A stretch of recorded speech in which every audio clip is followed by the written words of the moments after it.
Thank you very much, Madam Acting Deputy President. I'm very pleased to rise and speak on this motion, which comes at a time when so many Australians are in shock following the devastating Black Summer bushfires. As we know, 33 people tragically died, including a number of firefighters. 2,900 homes have been lost.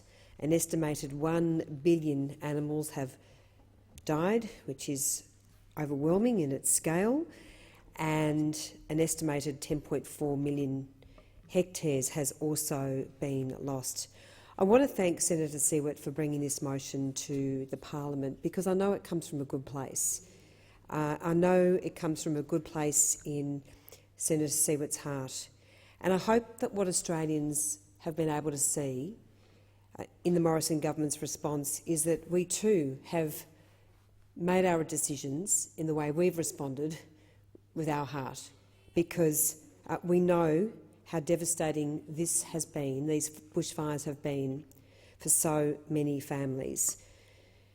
The Morrison Liberal government has been focused on the immediate relief we need to get to the people on the ground, and we're also have been holding a number of round tables with each key sector to ensure that we're also planning for the recovery effort in the weeks, the months and the years ahead. As the Prime Minister has highlighted, our actions are part of our initial support, but he has said this, and I do want to stress this to the Senate: we will do whatever it takes to support those communities and businesses hit by these fires, and if we need to do more, we will. This is not set and forget.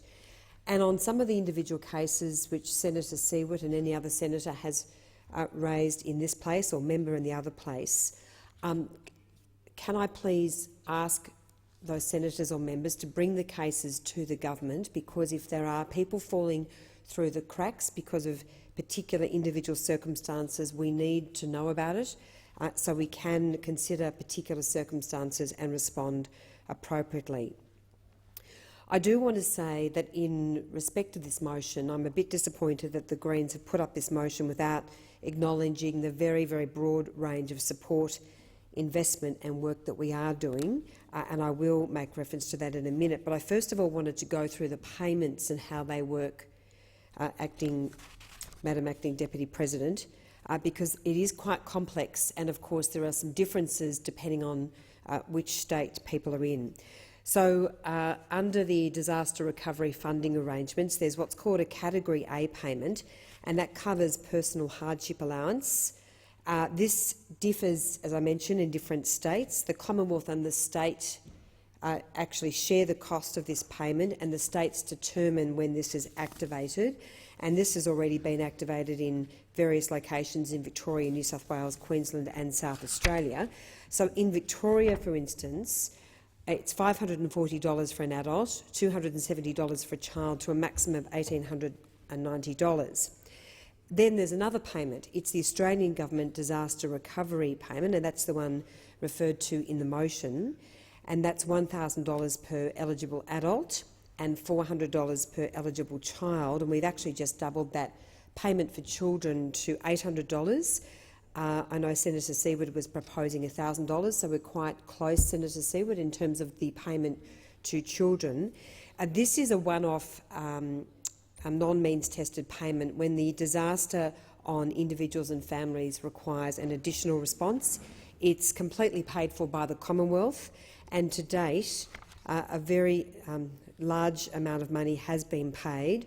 91,000 claims have been processed since the 16th of September, and there has been $107 million paid.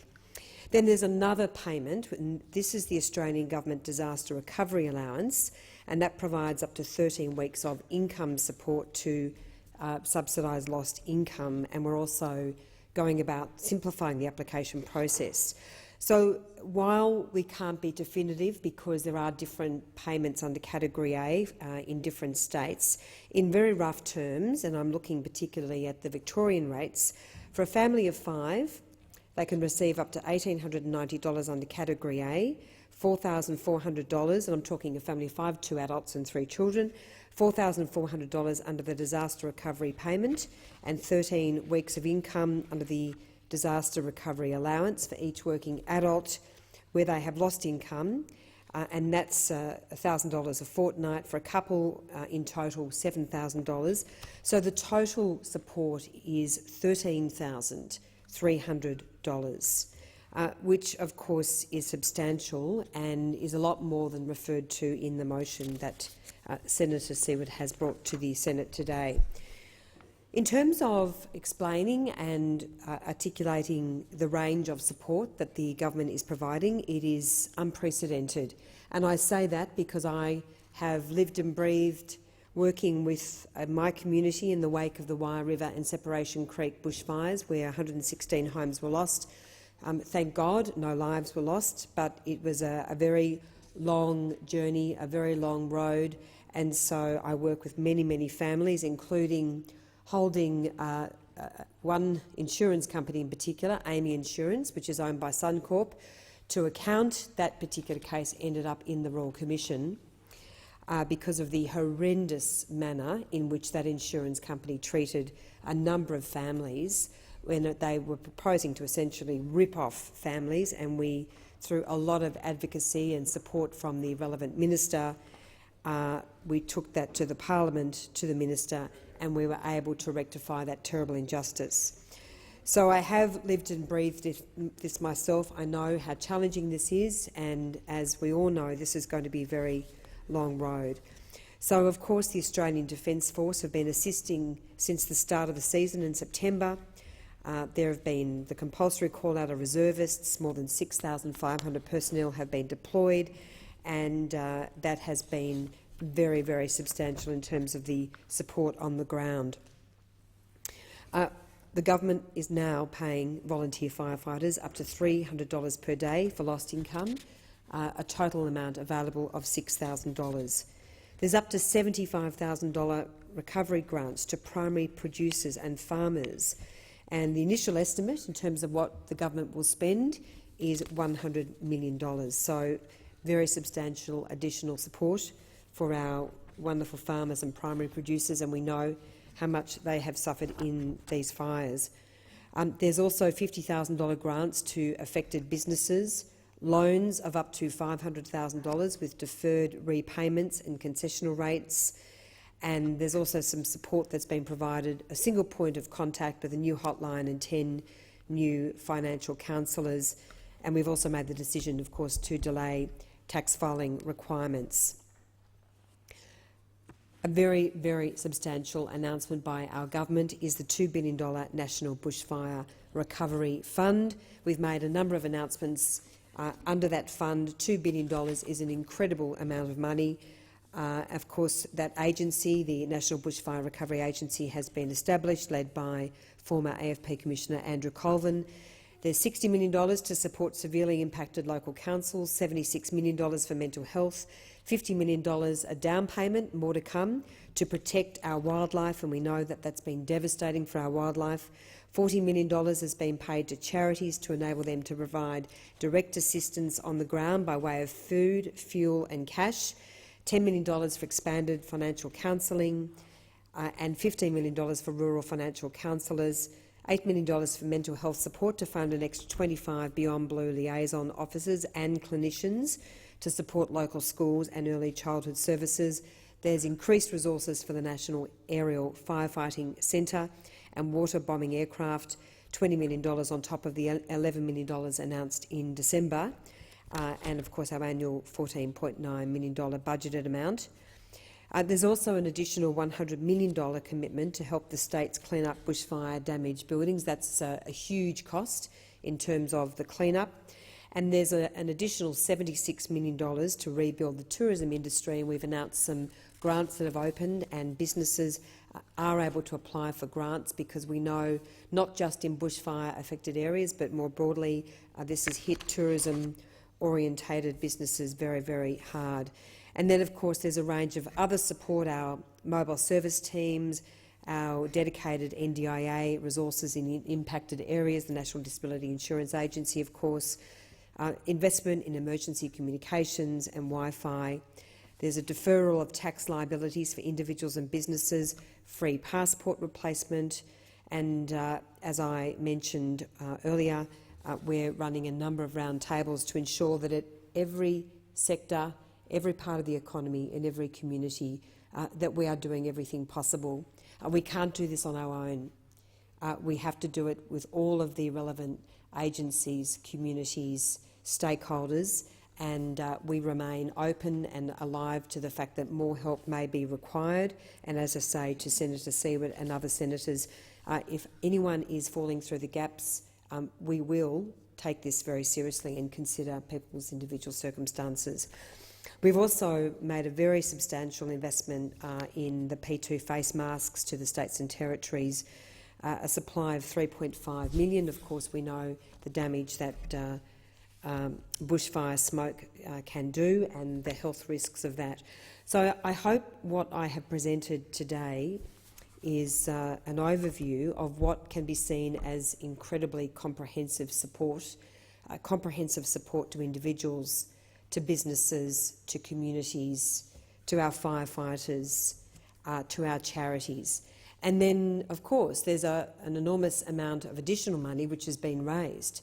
So many kind-hearted Australians, so many people from around the world have opened their wallets and their hearts and raised millions upon millions of dollars. And I know one of the great concerns of a number of people, and some people who've contacted my office, is to make sure that money which has been raised is being spent in these communities. We don't want to see a situation. I think the Red Cross initially announced that it was going to hold back some of those monies for other future disasters. I think that went down very badly. That's now been remedied. We want to see all of that money not going in administration costs. We want to see that money very quickly getting out on the ground and where it's needed. I also just want to reference the other part of Senator Siewert's motion in relation to Newstart, and I appreciate that this is something that she holds very closely to her in terms of her concerns about Newstart and the rate of Newstart. And we're in absolute agreement that no one is certainly saying it's easy to live without a job. Newstart is certainly nothing close to equating to a proper salary or a wage replacement. It is, and is always meant to be, a safety net for people while they are looking for work. Everyone who receives Newstart is eligible for some form of additional assistance from the welfare system, and I think there's a very high proportion of recipients of the Newstart allowance who also receive other payments, whether it's family assistance payments or rent allowance. And the Commonwealth spends around about $4 billion plus on rental assistance. So most people who are in that low-income category, and it's bloody tough, absolutely horrendously tough. But many families in that category who are struggling are receiving a number of streams of support from the government, which does make things a bit easier. Of course, we know that we are really working incredibly hard to grow jobs and employment opportunities right across the economy. We're providing a range of programs to encourage people into work, like our Try, Test, Learn program, our individual placement support. And we've now seen, of course, the dividends of the government's hard work. 1.5 million more jobs created since we were elected. Our unemployment rate is now 5.1%. And even in the Geelong region, which I proudly represent as a regional senator in Victoria, we have seen the unemployment rate drop to some very substantial lows, and that is resonating very positively across the community. So the social security system, which is complemented by a range of employment services and programs, is designed to support people of working age by creating pathways to employment and giving people the incentive to go out and look for work.